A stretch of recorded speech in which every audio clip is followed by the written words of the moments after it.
So let's talk about call option. So I would have to include Mike and Mary in this example. So let's say that Mike is bullish. He thinks that the market is going to go up, and Mary is thinking that market is pretty much normal at this stage, and there is no much upside or downside. So both of them are the investors, and Mary holds Google. So let's say Google right now is at $700. So Mike wants to purchase Google, but no money. He is tight on money. And Mary, she already holds Google, so she holds $700 worth of Google. So Mike wants to invest, but don't no money. So what he can do is he can pay Mary $5, and in return of $5, Mary promises then in 1 month she will sell Mike for $700. She will sell Google for $700. So why Mary would do that? Because in if she do that, she will get $5 plus get to sell that at $700. So in total she will make 705 instead of just 700. For Mike, if the stock goes up, he's going to make money by not exactly investing or owning the stock, but only paying $5. So let's look at the scenario. What will happen? So we can have a upside or downside, and the stock can go to 690, or we can have a upside and stock can go to 715. So what will happen for Mike first? So if we're talking about Mike, then if it goes to 690, Mike will say it's already at 690, so why would I purchase it at $700? So Mike is not going to make any purchase. So this is an important thing to remember, that call is an option, it's not an obligation. So he doesn't have to purchase it at $700. But if you talk about Mary, then in case of Mary, she lost $10 on the stock, but she made $5 from Mike, so she will end up with $695. So she lost $5 in this case, right? But if you talk about, now let's put loss here. So the loss will be $5 for Mary. Now if we talk about upside, so if the stock goes up, then Mike would like to purchase it at $715 or $700, and he do not even have to spend the $700 because the market is at 715. So he will just close the option and he'll get a $15. So because he paid $5 for it, so his profit is going to be $10.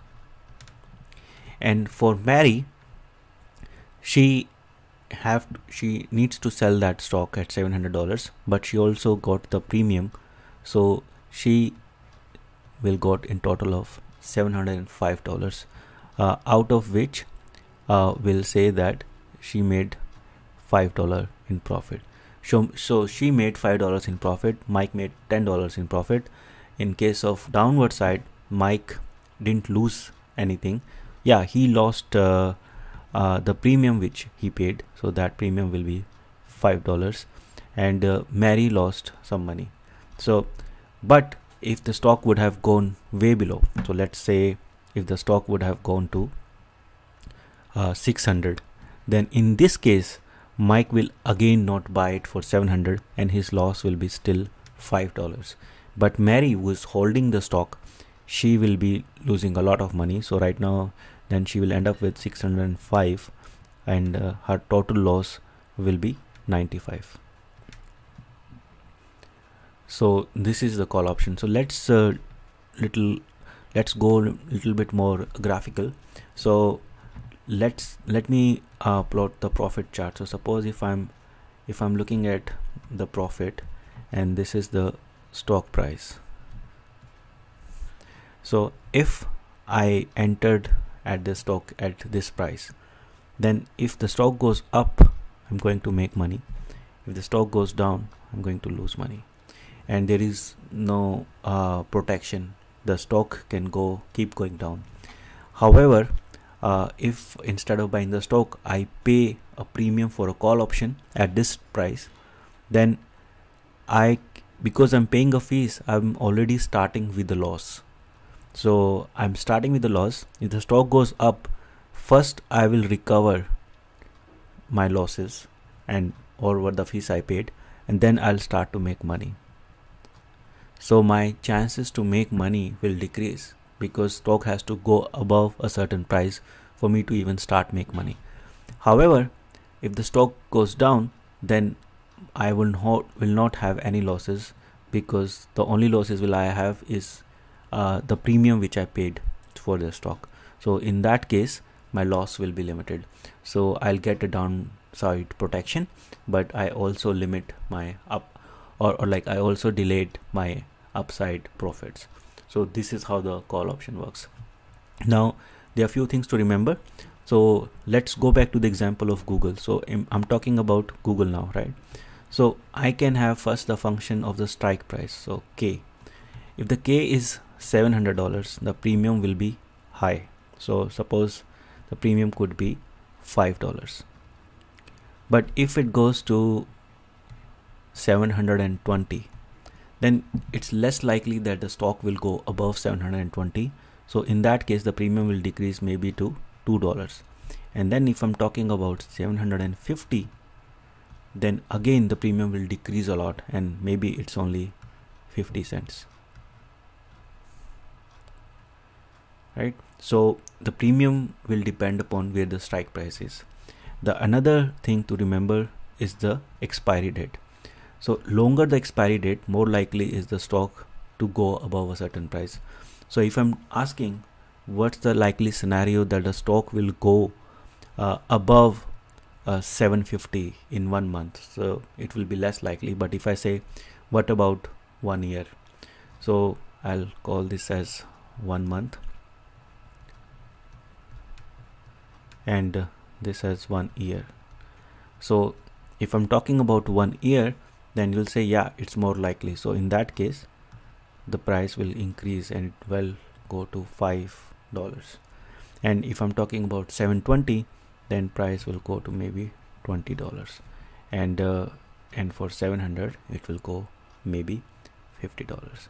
So that's how the prices will change, both based on the expiry date and on the strike price. So if you hold the stock at $700, you can always think of making some more profit by selling a call option for 1 year for $50. So in that case, you can make total of $750. The only drawback is that you are exposed to the downside. If the stock goes down, you're gonna lose some money. So I hope this video helps, and I'll see you later. Thank you.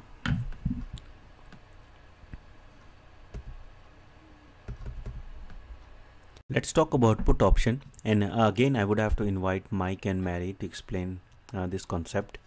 So let me start with the example. Suppose if I'm looking at Google, and Google is right now at $700, and I have Mary who already owns Google, and she is expecting the Google to go high, and she thinks that that will be a good return on her investment.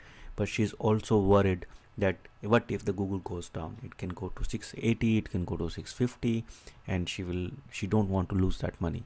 So she is looking for some kind of protection. On the same time, Mike, he wants to enter into Google. He wants to buy some more Google, and he thinks that I should be able to buy this at 680. So he is looking to buy at 680, and he don't want to buy at 700. So he only thing he can do is now he has to wait for 1 month, or maybe 2 months, or maybe 5 days. Nobody knows, right?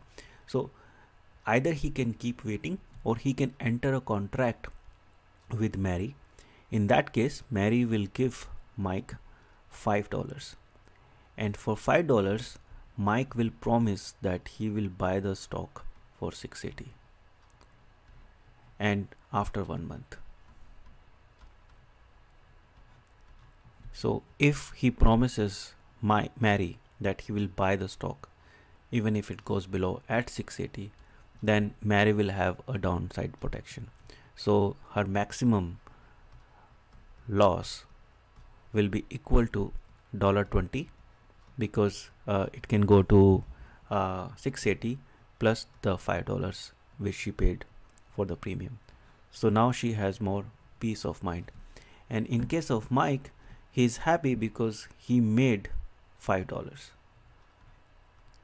And if stock goes down, then he can also purchase it for 650. So 680. So if he buys for 680, he can subtract this $5 from it, and he will end up buying the Google for 675. So now what will happen after 1 month? Stock can either go down, and it can go to maybe 670, or it can go up maybe to 720. So we have both Mike and Mary.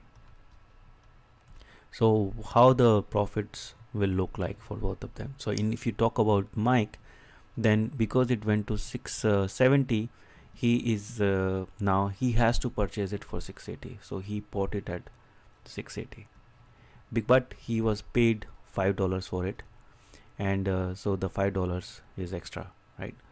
So he bought it at 680. So because he bought it at 680 and the stock is right now at 670, he lost $10 here, and but he made $5 here, so his total loss will be equal to $5 because he got paid $5 from Mary, right? So his total is loss is $5. But if you talk about Mary, then she would sell her stock to Mike for 680. So she lost $20 here.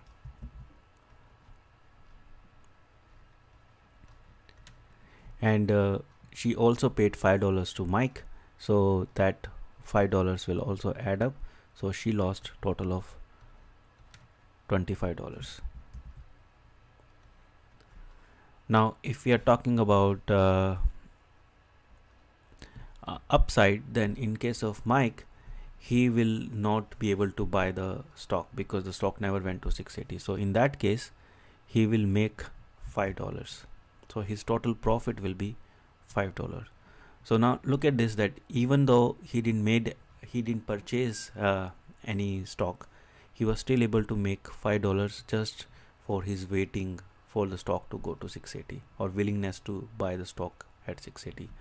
But in case of Mary, because it went to 720, she will not be keeping all the profit, because now her profit is 20, but she paid $5 to Mike, so that will result in a total profit of $15 for her. So she lost a little bit of premium, but she was able to protect herself from downside. So this is how the option works. So let me go to the example here. So suppose if I'm talking about the profit chart, and this is the stock. So if I'm buying the stock at here, so this is the stock price and this is the profit. So if I'm buying the stock here, the stock will go up or down. So I have exposure to both profit and losses. So what I can do is I can buy a put option. So by buying a put option, I'm protecting myself at this stage. So whatever, if the stock goes below this price, then I will not lose any money.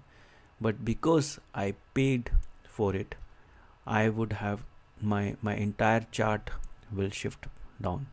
So this chart will shift here because I paid a premium. So because I paid a premium,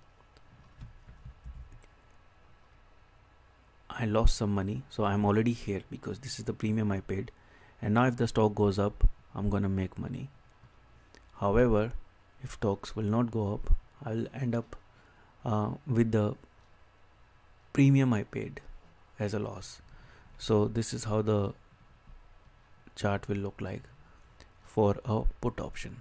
So if I am buying a put option, if I'm selling a put option, then in this case, if the stock goes up, I will have a profit because I bought a premium for it. But if the stock goes down, then I'm exposed to all the downward side. If the stock goes way below, then I will have to tolerate all the losses. So in that case, I'm exposed. So this is Mike and this is Mary.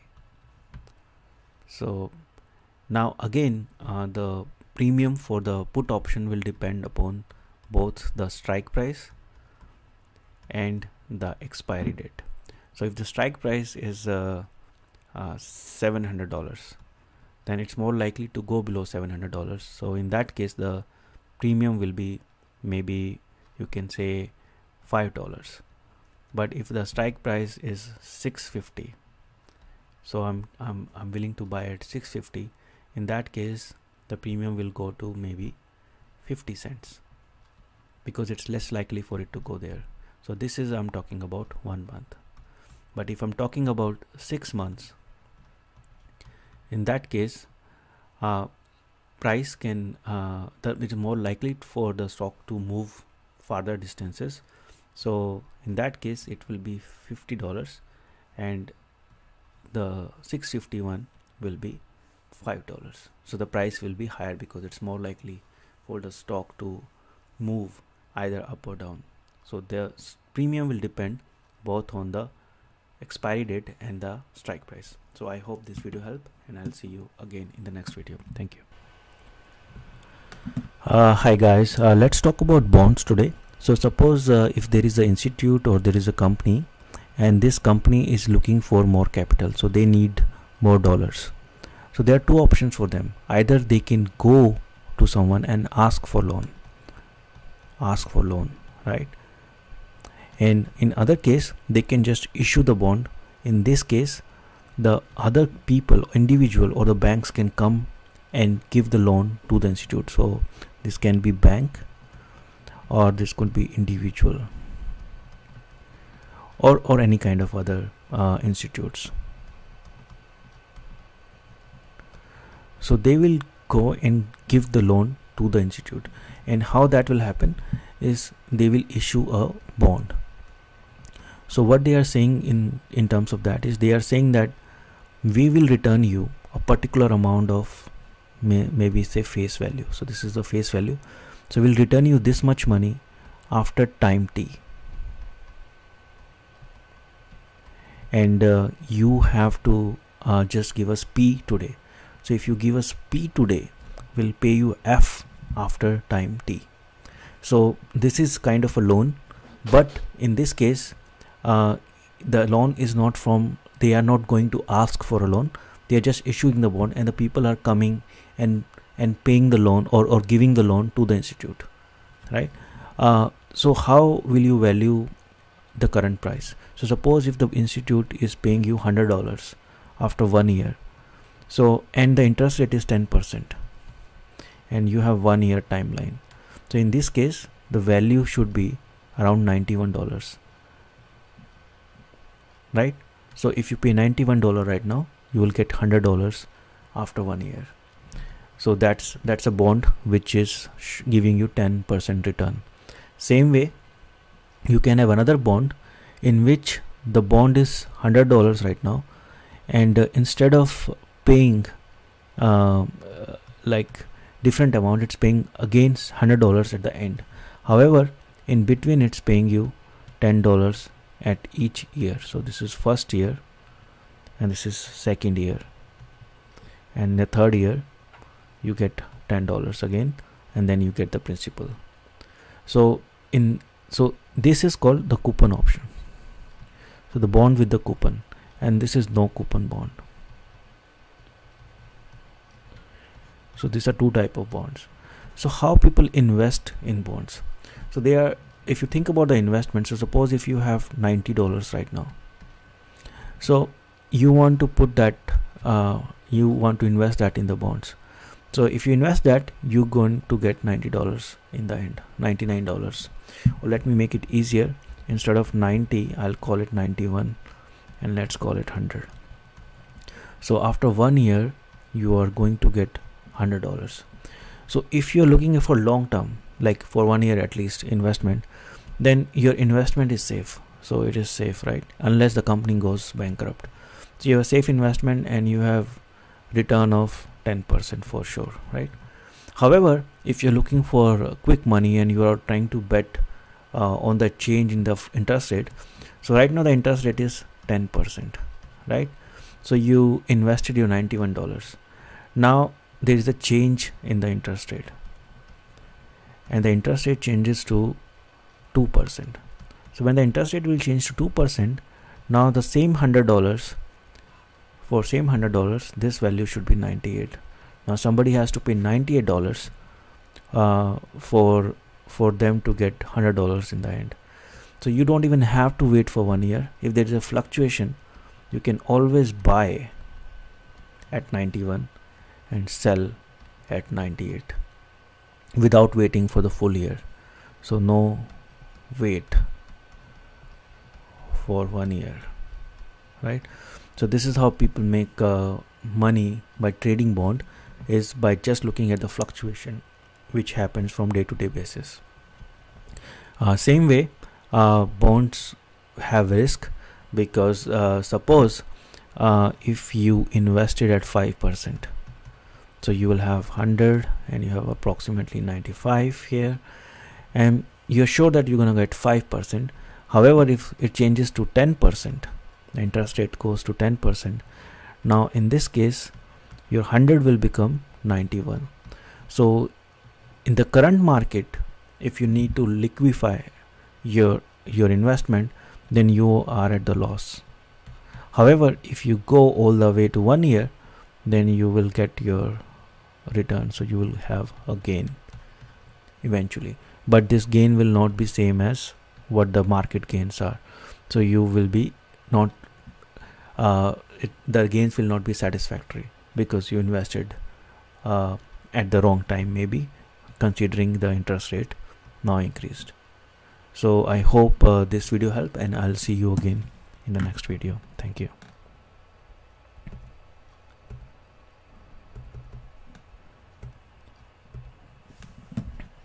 Hi everyone, the question today is that how one can make money by the interest rate fluctuation.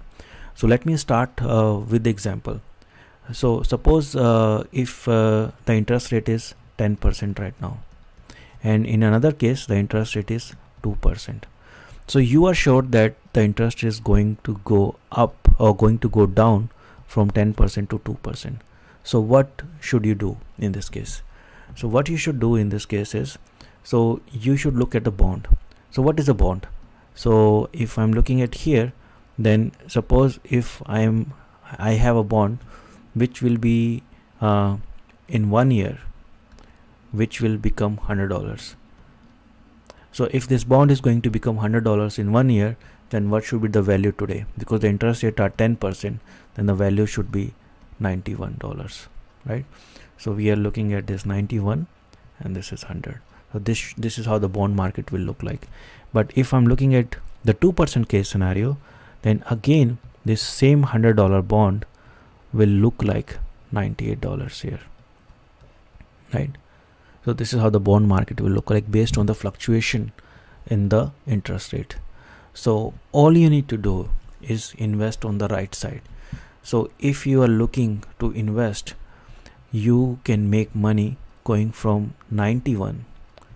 So you need to go from $91 to $98, and that you can do is by buying the bonds. So if you buy the bond, so in this case buy the bonds. So if you buy the bonds and the interest rate goes down, then you can make money. So if you think about it, instead of just looking at this theoretically, think about it. Because you buy the bond, you lock So what you are doing is you lock the interest for 1 year, and then interest rate goes down, but you still have your money invested at the same amount of time because you locked it, and then you can sell that thing. So you're locking the interest rate. So that's what the strategy is, and then you're selling it at the cheaper price, right? So now again look at the same thing. So now if I'm looking at another case where we have now 2%, we start with 2% and we are worried that the interest rate is going to go up. So again, if I'm looking at the bond market, this is 100, this should be 98 in 1 year, and if I'm looking at this case, this should be 100 and this should be 91 in 1 year, right? So how will I make money if it's going to go in this direction? So in that case, I would have to issue the bond. So what does that mean is I need to sell the bonds. So when I sell the bonds, I'll sell for $98 and then I'll buy for $91, and this is the 2% scenario and this is the 10% scenario. So how can I sell the bond? So the company, if you own a company, you can issue the bonds, right? So what does that mean? That means that suppose if you are a company and you say that I'll give you $1,000 or $100 after 1 year, so in that case you will get $98 for it. However, when the interest rate changes, you say, okay, I don't want this debt, so I can return this money.